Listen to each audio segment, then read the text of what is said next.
don't charge outside that often.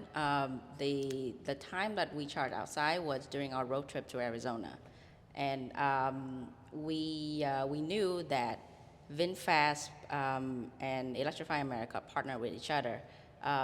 In the VinFast app, when we entered our destination, it was showing where we could charge, but we were potentially only picking to charge at Electrify America due to the plug and charge feature.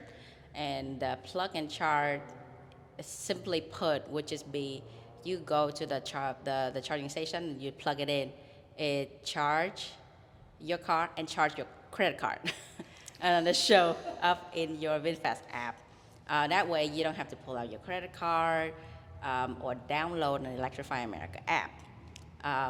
So on our way from California to Arizona, I had to initiate the charge on the VinFast app, because when you go to the VinFast app, you click navigation, charging, you select Electrify America station, and then it would ask for what station number it was, right?